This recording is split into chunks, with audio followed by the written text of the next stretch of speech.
Assalamualaikum warahmatullahi wabarakatuh. Perkenalkan, saya Nur Hasia, NIM 7311141762. Di sini saya akan menjelaskan mengenai artikel internasional yang berjudul Modeling Knowledge Sharing Behavior Using Self-Efficacy as a Mediator, yang diterbitkan oleh European Journal of Training and Development oleh Jennifer Brock et al. Pada tahun 2017. Latar belakang pada penelitian ini yaitu adanya penelitian sebelumnya yang mengungkapkan bahwa petani yang sukses memiliki pengetahuan yang memadai untuk meningkatkan produktivitas. Ini diungkapkan oleh Kamarudin et al. Pada tahun 2015. Yang kedua adalah adanya ketersediaan literatur yang luas pada perilaku berbagi pengetahuan, akan tetapi efek mediasi self-efektivitas dalam penelitian berbagi pengetahuan itu masih kurang, sehingga harus ada penelitian lebih lanjut.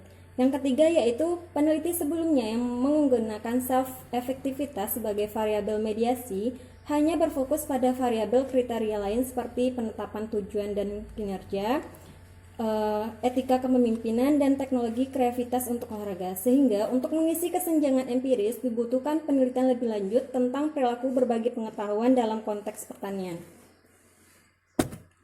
Selanjutnya yaitu mengenai tujuan. Tujuan dari penelitian ini adalah untuk mengukur prediktor dari perilaku berbagi pengetahuan dan untuk menentukan efek mediasi dari self-efektivitas dalam perspektif pertanian.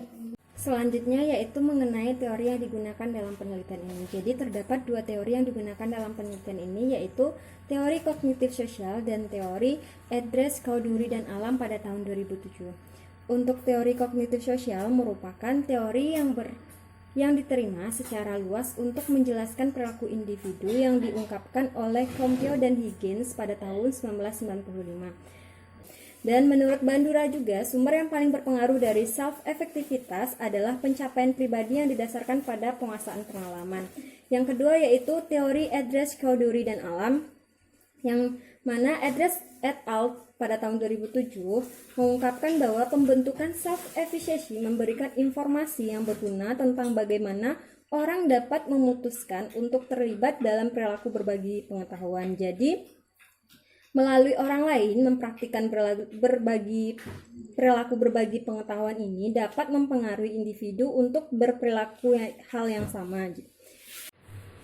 Selanjutnya yaitu mengenai hipotesis dan pengembangannya. Menurut Zhou pada tahun 2008, model perilaku berbagi pengetahuan menunjukkan bahwa self-efektivitas dikaitkan dengan perilaku berbagi pengetahuan. Sementara itu, menurut model AI pada tahun 2016 juga mendukung hubungan antara pelatihan dan self-efektivitas. Model Lu dan Xiao pada tahun 2007 menunjukkan bahwa self-efektivitas atau efficacy memiliki hubungan yang signifikan dengan pengalaman berbagi pengetahuan. Oleh karena itu, model ini mendukung hubungan antara individu dengan faktor yang terkait, yaitu pelatihan dan pengalaman sebelumnya, dan juga membantu dalam pengembangan hipotesis untuk faktor yang berhubungan dengan lingkungan, yaitu dukungan sosial dan kepercayaan. Sehingga para peneliti berhipotesis yaitu untuk HA1, self-efficacy berkolerasi dengan perilaku berbagi pengetahuan antara petani yang sukses. Untuk HA2-nya yaitu self-efficacy memediasi hubungan antara faktor yang berhubungan dengan individu yaitu pelatihan sebagai HA2A dan pengalaman sebelumnya sebagai HA2B dan perilaku berbagi pengetahuan antara petani yang sukses. Untuk HA3-nya adalah self-efektivitas memediasi hubungan antara faktor lingkungan yang terkait yaitu dukungan sosial sebagai HA3A dan kepercayaan sebagai HA3B dan perilaku berbagi pengetahuan di antara petani yang sukses. Untuk hipotesis selanjutnya, para peneliti di masa lalu telah memperoleh hasil bahwa beberapa orang secara intrinsik termotivasi untuk membantu orang lain dengan berbagi pengetahuan mereka. Hubungan antara kenyamanan dalam membantu orang lain tersebut dalam berbagi pengetahuan itu didukung oleh studi empiris seperti Khan-Halley et al. Pada tahun 2015, Kim dan Lee pada tahun 2012. Selanjutnya yaitu para peneliti percaya bahwa informasi yang diterima petani dari diskusi kelompok seperti informasi lapangan, lokakarya, dan kunjungan pertukaran di berbagai komunitas sosial para petani tersebut juga mempengaruhi perilaku berbagi pengetahuan, sehingga hipotesisnya adalah untuk H4A-nya, kenyamanan dalam bantu orang lain memiliki pengaruh yang signifikan pada perilaku berbagi pengetahuan antara petani yang sukses. Untuk H4B-nya adalah pelatihan memiliki pengaruh yang signifikan terhadap perilaku berbagi pengetahuan di antara petani yang sukses. Taylor dan Todd pada tahun 1995 mengidentifikasikan bahwa pengalaman sebelumnya ditemukan sebagai elemen penting dalam bentuk perilaku individu. Pengetahuan yang diperoleh dari perilaku masa lalu akan mempengaruhi niat individu, dan sebagai pengalaman masa lalu, pengetahuan tersebut itu gampang diingat oleh manusia dalam ingatan manusia, sehingga untuk H4C-nya ada berhipotesis bahwa pengalaman sebelumnya memiliki pengaruh yang signifikan terhadap perilaku berbagi pengetahuan. Untuk Witherspoon, Bartner, dan Cockrell dan Stone pada tahun 2013 menyimpulkan bahwa dukungan sosial sangat penting dalam berbagi pengetahuan karena akan mengarah pada frekuensi yang lebih besar dan kualitas yang lebih tinggi dari kegiatan pengetahuan, sehingga peneliti berhipotesis yaitu untuk H5-nya adalah dukungan sosial memiliki pengaruh yang signifikan terhadap perilaku berbagi pengetahuan di antara petani yang sukses, dan kepercayaan juga memiliki pengaruh yang signifikan terhadap perilaku berbagi pengetahuan di antara petani yang sukses. Bahasan selanjutnya yaitu mengenai metodologi penelitian. Jadi untuk populasi pada penelitian ini berfokus pada petani yang sukses yang ditempatkan di bawah pengawasan Departemen Pertanian Malaysia di 3 daerah di semenanjung Malaysia, yaitu Johor, Negeri Sembilan, dan Selangor, dengan pendapatan bulanan yaitu RM3.000 Malaysia. Informasi para petani yang sukses tersebut dikumpulkan dari Departemen Perencanaan, Informasi, dan Teknologi Komunikasi dengan menggunakan sampling acak proporsional. Dari 261 kuesioner yang didistribusikan, hanya 241 kuesioner yang dapat diselesaikan dan digunakan untuk analisis data dengan tingkat respon yang tinggi, yaitu sekitar 92,3%. Responden dari penelitian ini mayoritas adalah para petani yang lulus dan memegang sertifikat sekolah menengah, yaitu sekitar 54,8%, pekebun sayur yaitu 25,1%, dan pekebun buah yaitu 33,6%. Pembahasan selanjutnya yaitu mengenai hasil penelitian. Pada tabel 4 yang ada di PPT, yaitu analisis mediasi yang digunakan pada penelitian tersebut, yaitu analisis yang diterapkan oleh Hayes pada tahun 2009,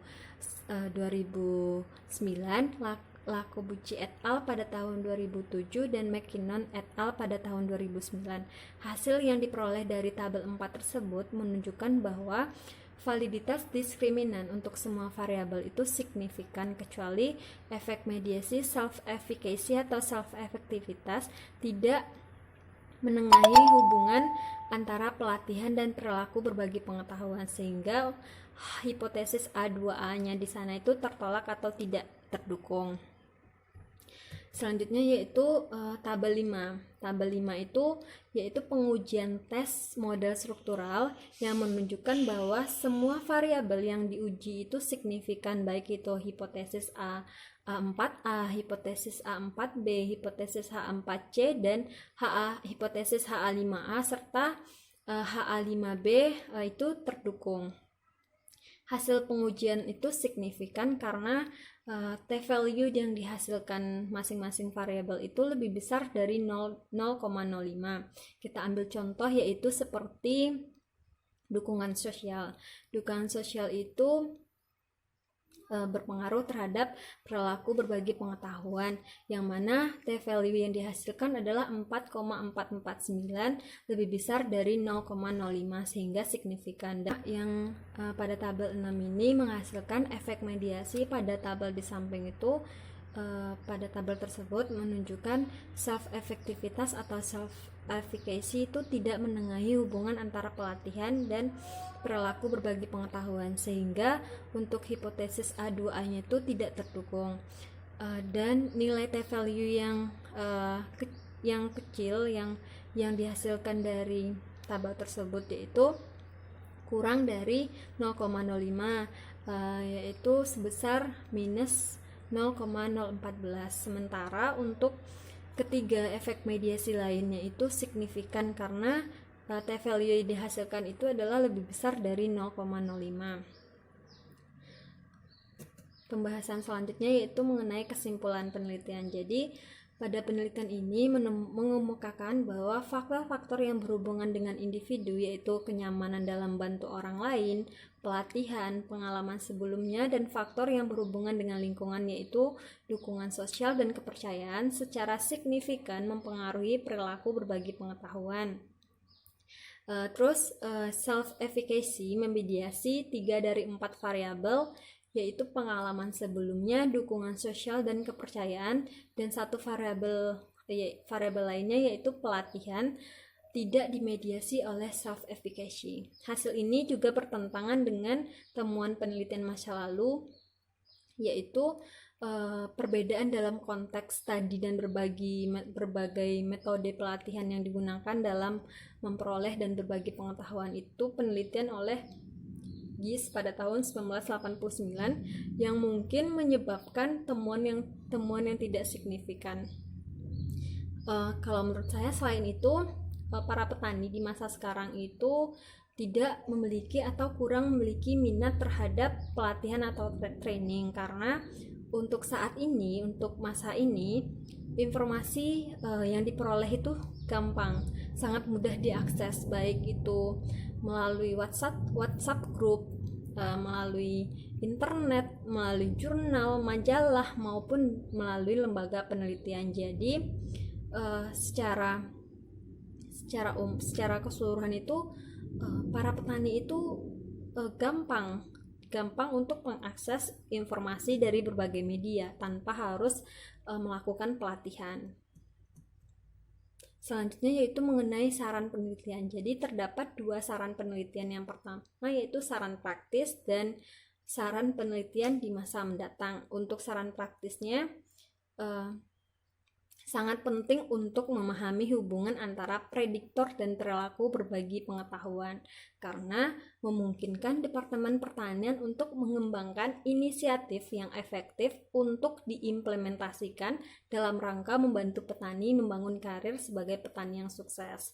Untuk saran di masa mendatang, penulis juga menyarankan untuk melakukan penelitian kualitatif. Penelitian ini terbatas pada sampel petani karena dalam penelitian ini hanya mengambil sampel pertanian saja gitu. Akibatnya hasil dari penelitian itu hanya digunakan untuk pengaturan pertanian dan tidak bisa digunakan atau digeneralisasi ke industri lain.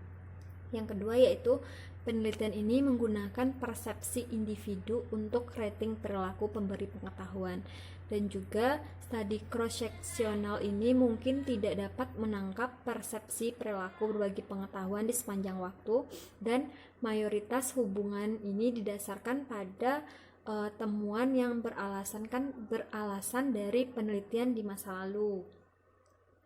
Terus yang selanjutnya yaitu mengenai instrumen penelitian. Jadi pada penelitian ini tuh tidak mencantumkan instrumennya, sehingga saya mencari instrumen di artikel lain yang sejenis yang sama-sama membahas mengenai knowledge sharing behavior dengan judul artikel yaitu The Mediation Role of Intention in Knowledge Sharing Behavior dengan penulisnya yaitu Samuel Mafabi dan bersama teman-temannya yang dilakukan pada tahun 2017, yang diterbitkan pada tahun 2017 maksud saya.